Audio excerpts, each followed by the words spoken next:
NASA, even after admitting in their website that the famous blue marble is photoshopped, continues receiving $60 million a day from gullible globe believers.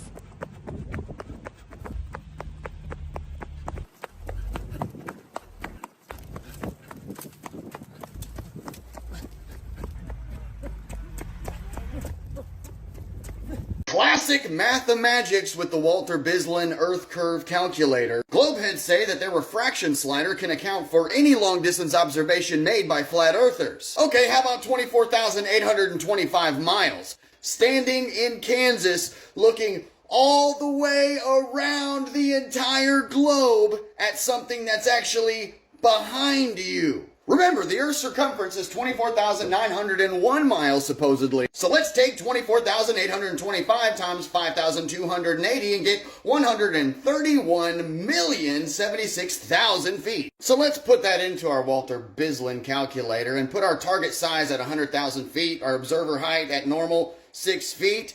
And looky there, with our Mathemagics refraction slider, we were able to bring something into view that is behind us, all the way around the entirety of the globe. Now that is Mathemagics for you.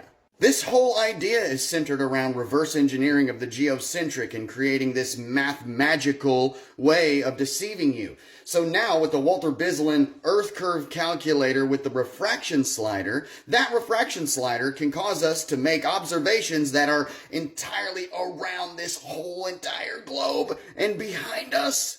Guys, come on! Refraction, it's just a mirage. Well, how come every long-distance observation that is made to contest the globular Earth, refraction is so selective that it will place the object you're looking at exactly on the apparent horizon, just where it needs to be for the Earth to appear flat? I don't understand the odds here. We're talking 1 in a billion chance that every long-distance observation is going to set that object right where it needs to be. Why isn't it floating up in the air sometimes? And we're not just talking about boats, because that's not actually the phenomenon of raising the boat up. No, that's a mirror effect on the water that it is sitting on. So it's actually making the apparent horizon appear lower than that boat. It's not the boat floating in the air. Now, with a Fata Morgana, though, you can get some floating objects, but with a Fata Morgana, it's a superior mirage. Most of the time, it's upside down, and at the very least, super blurry. And actually looking like a mirage should look. Hazy, blurry, not quite sure. If it's an illusion, no, you know it's an illusion, because it's blurry. But the special refraction that favors the globe is not only 1 in a billion chances of placing it right where it would need to be to make the Earth appear flat, but also it's selective in its clarity. So not only does it place it exactly on the apparent horizon where it needs to be, but also it clarifies it, makes it nice and crisp, as if it's really there, and as if the Earth is really flat, but no, it's a mirage. How long do you have to believe this before you finally say, you know, the probability of every long-distance observation giving me this same result is nil. It's so zilch that you shouldn't even suggest it. Let's be real. Makes no sense. And then they'll put up pictures of Lake Pontchartrain, a 23-mile-long bridge with the most extreme-looking curvature you've ever seen in your life, placing the radius value at 1,500 miles or less. Now that's refraction.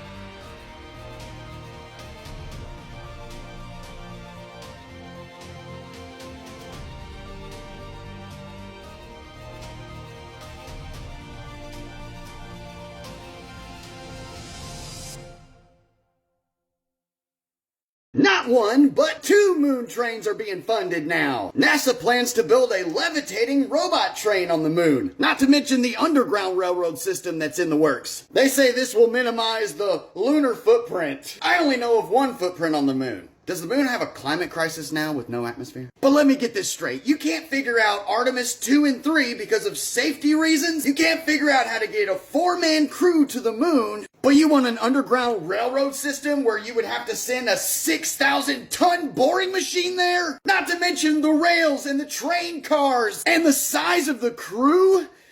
Don't get too excited, guys. You're not going to the moon. Every president since I've been alive has been telling us we're going back to the moon. The lunar lander weighed 16 tons, and you want me to believe you're sending an entire train to the moon! Each train car is like 80 to 150 tons. Wait, both trains are projected to be underground? Are they both supposed to levitate too? Let's say you're an investor that invested in a vehicle company, and that company comes up to you and asks you for more money on the investment to make the cars fly as well. And then you ask them, well, can you show me it drive first? And they can't even show you that.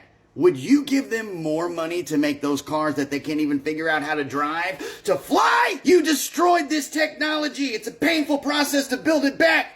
Apparently, because if you can't figure this out to get these people there, then why do you expect us to believe you can do this? Get out of here! If I want to turn this globe into a flat map, I'm gonna have to cut it open.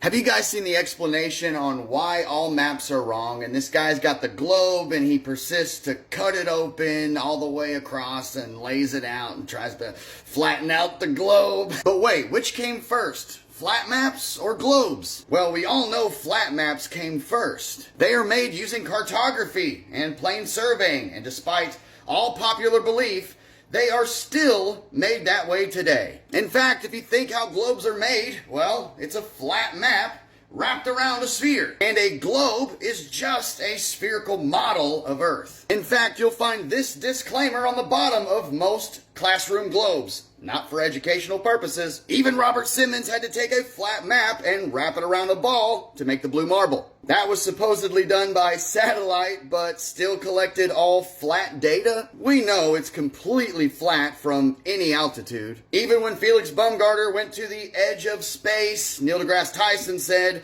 "That stuff is flat." From that altitude. And once they get all that flat data, then they wrap it around a ball, just like this, starting at the north. And this is kind of funny, because if you were to flatten all of this out, look at this ice around the outer edge of the south. And this geographer says, hate to break it to you, but all of your maps and globes are wrong, and this is actually more accurate than any map you've ever seen. But doesn't that look a little familiar? Oh, you know it looks familiar. So wait a minute, what you're saying is, if we were to take our globe and unwrap it, then the most accurate thing we would get for a map is this? So do you see the problem? They say that these are all wrong and distorted because they had to flatten out this, but in order to get this, they had to distort this, which actually looks more like this, which actually is this. So for those of you talking about discrepancies in scale of this map here, just know that it's looking like this one's actually closer in accuracy than any other map. It reminds me of a verse. How can you say to your brother, let me take the speck out of your eye, when all the time there's a plank in your own eye?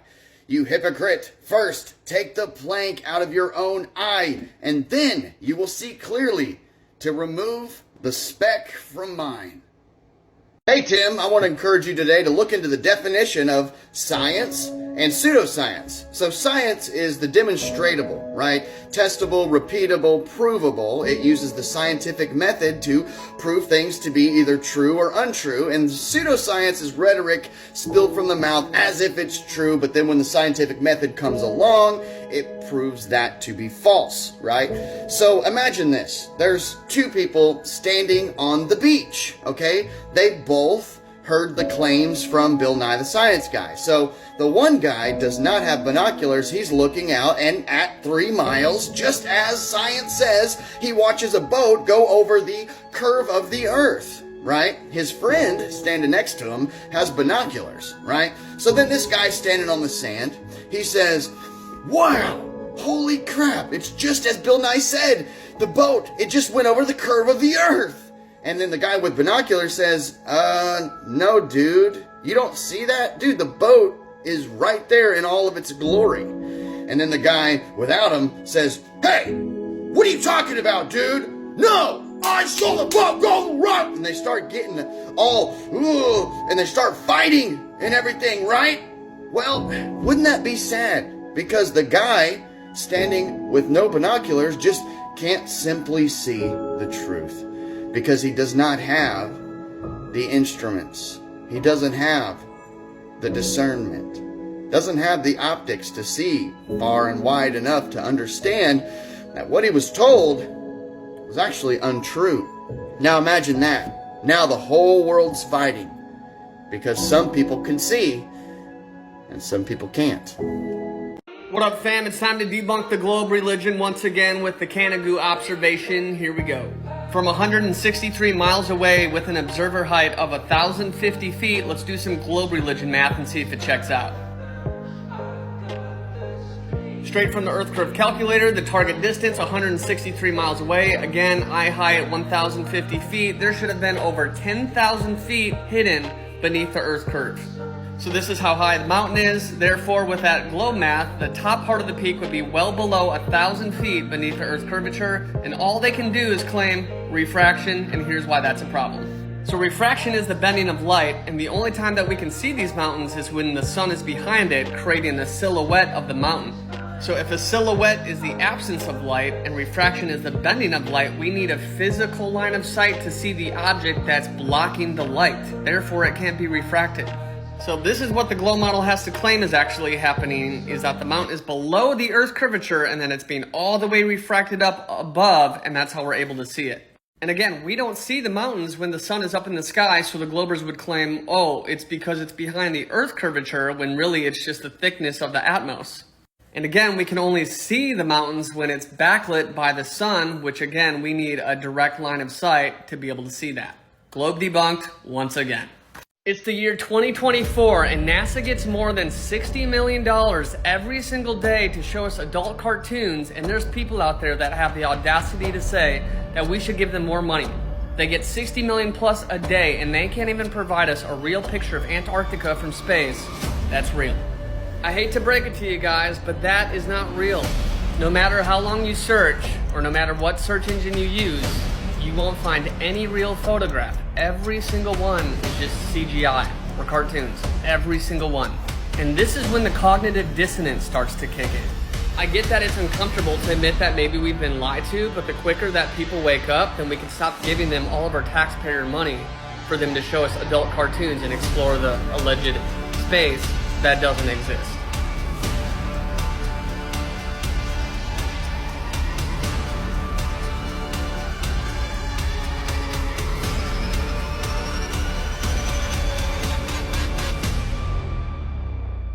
And people actually defend this stuff.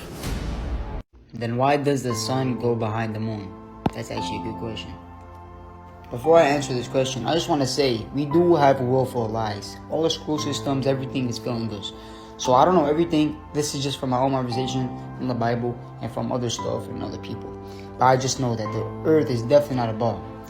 So the only thing I can say is, if you think about it, they move and move and eventually they get to the same spot, right? And then they close and get that eclipse, right? But we see the sun going behind the moon from the United States. But other people from Europe see a whole different thing because we don't live on a ball. It's a whole flat earth. So they're gonna just see the moon and the sun. Guys, the 7 planets are not physical objects. Now I'm going to show you what NASA shows us versus what a real camera, a Nikon P900, which is the most powerful zoom camera in the world, actually shows us. So here is NASA's CGI version of Mars. Here's what Mars actually looks like. So guys, these planets are luminaries. They are lights in the sky. They are the only wandering stars. Also, how is it when you point a camera at the North Star, which is Polaris, all the stars around it do perfect circles 365 days of the year. Also, the constellations realign in the same exact spot 365 days, which means we are absolutely not doing this, hurtling through space at millions of miles per hour, orbiting the sun and spinning 1,000 miles per hour. Like, how would we see the same exact constellations aligned in the same exact spot every 365 days. Not possible if we were doing this. So check this out. This is the planet Venus, or a luminary, a light in the firmament traced over an 8-period time, and this is the pattern it creates. Guys, none of this would be possible on the model that NASA is feeding us. So guys, this is what our planets or wandering stars actually look like, and not this fake CGI cartoons that NASA feeds us. So the Earth is a stationary plane with the stars fixated in the firmament. The stars are moving and we are stationary, just like the Bible said, and just like all of our ancient ancestors tried to tell us. And here's NASA. When are people going to realize that Antarctica is not a continent on the bottom side of a ball? It's actually an ice wall that surrounds us 360 degrees. First of all, why do you think they call it the Antarctic Circle? It wasn't just to be funny. Proverbs chapter 8, verse 27. When he prepared the heavens, I was there, when he set a compass upon the face of the depth. Compass referring to circle or circuit. Depth referring to sea or deep sea. Verse 29. When he gave to the sea his decree that the water should not pass his commandment, when he appointed the foundations of the earth. So God set a compass or a circle upon the face of the sea to stop the waters from passing his commandment. It's very simple to understand. But here's a video of some fishermen trying to get close to it and got turned away by a Navy warship. But if you're asking yourself, why weren't they allowed to go to Antarctica? But if you haven't did your research on the Antarctic Treaty, you should. But this is what it says. No independent exploration is allowed beyond this black circle. And well, if you go past this black circle, they start shooting people. But I can already see on the comments saying, but you can go to Antarctica. I never said you couldn't. You can go for $13,000 just to see this. Just to see this little piece. Here it is on a bigger scale. Just that little tiny piece right there. Satan is using NASA to deceive everyone. Watch this. First I'll type in flat earth backwards and put .com at the end. And what do you get? NASA.gov. And that's just the tip of the iceberg. So we all know this is how the Bible depicts the earth. But according to NASA, it looks something like this. Now I'm about to use the Bible how NASA trolled everyone. This is where Satan deceived Eve to eat the apple. And the Lord God said unto the woman, What is this that thou hast done? And the woman said, The serpent beguiled me, and I did eat. Satan is a serpent. What does this word right here, beguiled, mean? And the Hebrew translation for beguiled is NASA. And NASA is to deceive. Now remember, it was the serpent that beguiled Eve. Take a look at NASA's logo. That red thing right there that you see is a serpent tongue. Search up serpent on Google. A large snake, a slight or treacherous person, especially one who exploits a position of trust in order to betray it. There is no space and we need to hold NASA accountable. We're giving them $26 billion a year just to sit around and create CGI images. It's time something is done about it.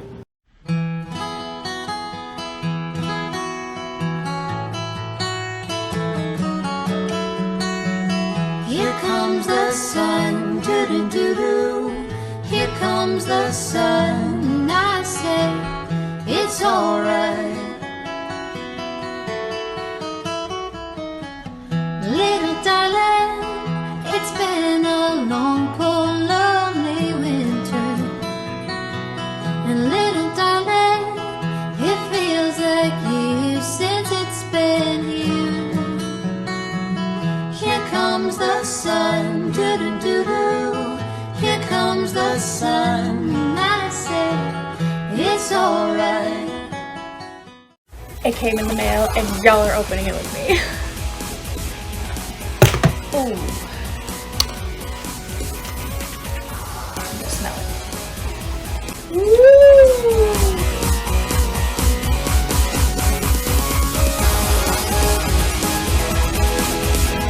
Here we go.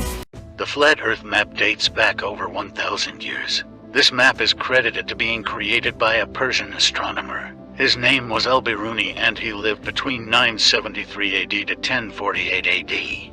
It's the official map of the United Nations and also the United States Geological Survey. It used to be present in many places before the creation of NASA and the Antarctic Treaty in 1959. Here you see it with Admiral Byrd.